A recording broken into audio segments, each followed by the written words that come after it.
All right, buckle up, everyone, because today we're diving headfirst into the realm of monster vehicles. Those incredible feats of engineering and design that just, well, they boggle the mind. You got that right. And you've provided some seriously cool info on five absolute beasts. We're talking vehicles that make a Hummer look like a toy car. And it's not just about size, though, is it? It's about pushing the boundaries of what a vehicle can be and do. Exactly. And the crazy thing is, these aren't just concepts. These are real, drivable machines, ready to explore. Lead the way. All right, let's start with the Apocalypse Supertruck. This thing is straight out of a Mad Max movie. It definitely taps into that whole end-of-the-world vibe, doesn't it? Oh, yeah. But it's not just about surviving. It's about surviving in style. With five different driving modes. Talk about options. Off-road, sport, drag, race, Baja, rock, and even a customizable option. It's like they thought of everything. And that epoxy-coated body, steel bumpers, open fenders, locking differentials. This thing is built to tackle anything. It's a serious off-roader, no doubt. But then you Yeah. step inside, and bam! It's like a luxury apartment. Leather upholstery, electric seats, a panoramic sunroof. You could be out running a zombie horde and still feel like you're on a luxury vacation. It's a curious blend of ruggedness and opulence. It really is. It's like, hey, the world might be ending, but I'm still going to enjoy the ride. And you'll be connected and entertained while doing it, too. Don't forget the tech, a 12-inch Uconnect 5 system and a Harman Kardon sound system. Right. And all this for a cool $100,000. Right. Not bad for a post-apocalyptic chariot. Speaking of luxury, let's talk about the Sport Chassis P2XL. This one is all about a smooth, refined driving experience, even with a heavy load. This thing has a Detroit diesel DD13 engine. I mean, just the name sounds powerful. We're talking 350 horsepower and a whopping 2,170 newton-meters of torque. It's a beast, but it's designed for smooth driving, not just speed. And that air suspension, it's supposed to make you feel like you're gliding on a cloud. Exactly. They've really focused on creating a comfortable, almost luxurious ride. And the cabin is incredible. It's spacious, decked out with premium materials, and packed with cutting-edge technology. It's like a rolling five-star hotel suite. It's blurring the lines between a workhorse and a luxury vehicle. For sure. Okay, now let's get a little wild. What do you say we jump into the Shatoon ATV 4x4? Ah, yes, the Russian all-terrain, all-water vehicle. Now, this one's interesting. It's not just an ATV, it's amphibious. That's right. It can tackle just about any terrain on land and then seamlessly transition to water. That's just wild. I mean, imagine the possibilities. It really opens up a whole new world of exploration. You're not limited by roads or even the shoreline. And it's powered by a 1.5L Kubota diesel engine, packing 44.3 horsepower. It may not be as powerful as some of the others, but it's designed for efficiency and durability, and it gets the job done. 45 kilometers on land and 7 kilometers on water. Not bad at all. Plus, it has spring suspension and hydraulic shock absorbers for a comfortable ride no matter where you are. They've clearly put a lot of thought into the engineering here. And all for about $65,000. That's actually a steal compared to some of the others. Okay, now, this next one is something else. The Ripsaw EV3 F4. The tank that thinks it's a luxury SUV. Exactly. I mean, where do we even begin? It's got a 6.6-cylinder Duramax turbo diesel V8 engine, pushing out 800 horsepower and 2,000 newton-meters of torque. This thing is insane. It's like a monster truck had a baby with a Lamborghini. And it's considered the world's fastest dual-tracked vehicle, topping out at 96 km/h. Plus, it's got advanced suspension and custom shock absorbers for a surprisingly smooth ride. Yeah, you'd think something this powerful would be a rough ride, but they've really engineered it for comfort. It's like they took the best of both worlds, extreme off-road capability and high-end luxury, and crammed it into one beastly package. It's definitely a statement vehicle. You're not going to blend in with this one. Not a chance, but blending in isn't really the point, is it? And all of this comes with a price tag of around $600,000. You're paying for exclusivity, performance, and a whole lot of adrenaline. All right, last but not least, we have the Paramount Marauder. This one's for those who take safety and security very, very seriously. This is more than just a vehicle. It's a mobile fortress. Seriously, this thing can withstand an 8-kilogram TNT explosion under its belly. It's got a Cummins turbo 6-cylinder engine, Stanag 3 armor protection. It's built for the most extreme situations imaginable. It's like something out of a James Bond movie. Top speed of 120 kilometers, a range of 700 kilometers, and it can even be outfitted with heavy weaponry. This is next-level preparedness. It definitely raises questions about how we perceive safety and security in today's world.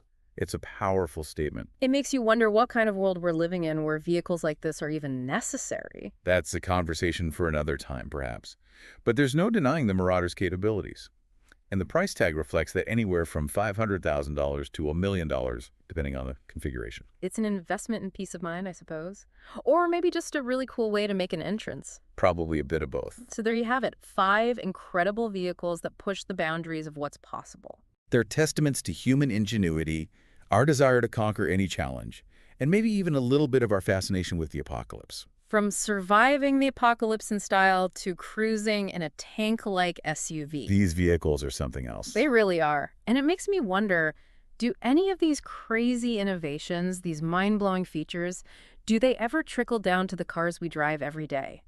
It's a good question. I mean, we're already seeing a shift towards more rugged and capable SUVs. Right. Features like advanced suspension, all-wheel drive, even those dedicated off-road driving modes, they're becoming more and more common. So maybe someday our everyday cars will be able to handle more than just a trip to the grocery store. Exactly. Imagine conquering a mountain trail on your way to work. Or how about the Chaton ATV's amphibious capabilities? Think about how much fun rush hour would be if you could just, take a shortcut across the river. Uh-huh. Amphibious cars might be a bit far-fetched for now, but there are definitely areas where these monster vehicles are influencing mainstream design. Like how? We'll take the Apocalypse Supertruck and the Paramount Marauder.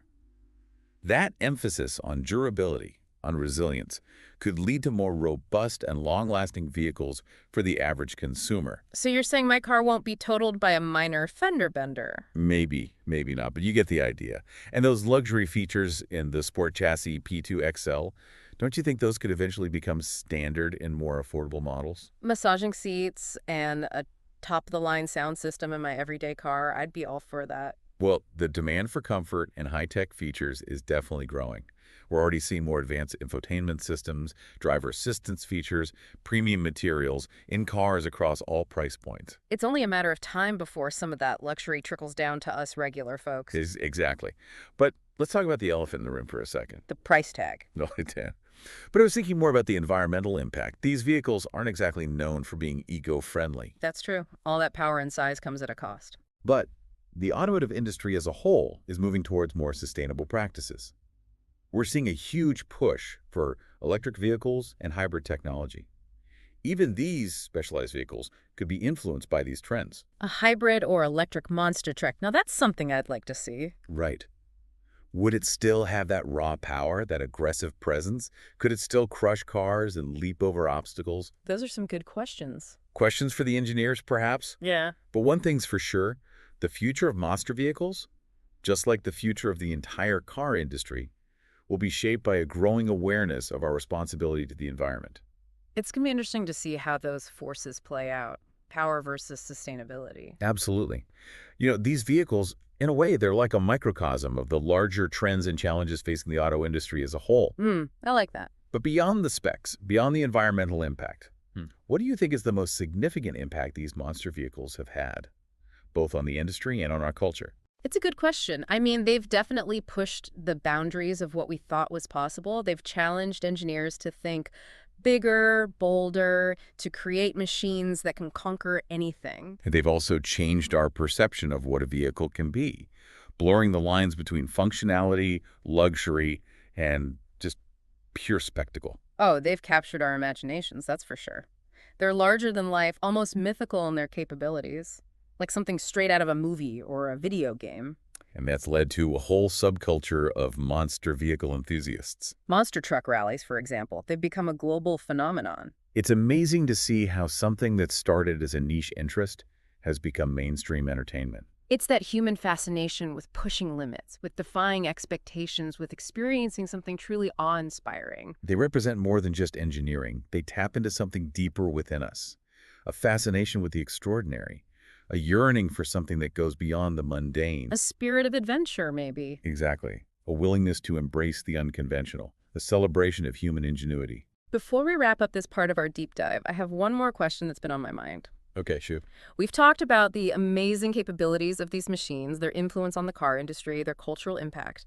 But what about the people who actually drive them? What kind of person gets behind the wheel of a Ripsaw EV3 F4 or a Paramount Marauder? Now that's a fascinating question. I suppose it depends on the vehicle and its purpose. Right. Someone driving an apocalypse supertruck might be driven by a sense of preparedness, a desire for self-sufficiency, maybe even a longing for adventure in a world gone mad. Okay, I can see that. But what about the Ripsaw EV3 F4? That driver might be more of a thrill seeker, someone who thrives on pushing limits, experiencing the world in a totally unique way. And the Paramount Marauders. Yeah. What drives them? Is it a genuine need for security, a desire for control in a world that feels unpredictable, or something else entirely? It's a tough question. It could be a combination of things. A need for protection, a desire for power, a fascination with technology, maybe even a bit of bravado. It's interesting to think about. It's a reminder that these vehicles are more than just machines. They're extensions of the people who drive them, reflecting their personalities, their values, even their fears. Adding another layer of complexity to our understanding of these vehicles and their role in the world. Exactly. It really is fascinating how these vehicles can be seen as expressions of those anxieties and desires. Oh, absolutely. Like take the Apocalypse Supertruck and the Paramount Marauders, for example. They embody that whole preparedness mindset, Right, that sense of unease about the future. almost like a premonition of some societal collapse. Like they're built for a world gone wrong. Exactly. Where you need bulletproof glass and bomb-resistant armor just to, go about your day. It makes you wonder what it says about us, about our culture, that these vehicles are even a thing. It's a little unsettling, isn't it? It is, but then you have something like the Ripsaw EV3 F4, which seems to be less about survival and more about, I don't know, pushing boundaries, experiencing the world in a way most people wouldn't even imagine. That's a great point. It speaks to our desire for novelty, for those experiences that push us beyond the everyday. That thirst for adventure, adrenaline. That sense of control over the environment, even if it's just for a moment. And then there's the Sport Chassis P2 XL. It's almost like a different kind of aspiration, a desire for comfort, luxury, even when things get tough. Yeah, it's like saying, hey, no matter what happens, I'm going to face it in style. It's an interesting contrast. On one hand, you've got vehicles built for survival, for weathering the storm. And on the other hand, you have vehicles designed to make the journey more enjoyable. It's like these vehicles represent the whole spectrum of human responses to uncertainty, to challenges, fear, excitement, resilience. Even that determination to maintain some sense of normalcy, some enjoyment. Exactly. It's all reflected in these vehicles.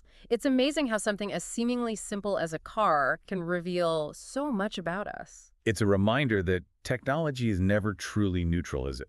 It's always shaped by the people who create it, the context in which it's used. So, as we wrap up this deep dive into the world of monster vehicles, I want to leave our listeners with this thought. What do these vehicles tell us about our vision of the future? Are we bracing for impact? Are we seeking escape?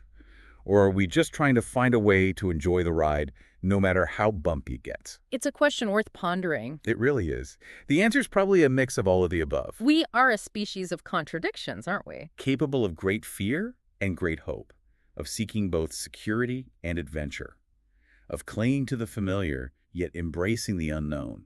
And that's what makes us so fascinating. Well said. I think that's a perfect note to end on. Thank you for joining us on this exploration of the world of monster vehicles. It's been a truly thought-provoking conversation. The pleasure was all mine. Until next time, keep exploring, keep questioning, and keep pushing the boundaries of what you thought was possible. That's all for this episode of The Deep Dive. We'll see you next time for another fascinating journey into the world around us.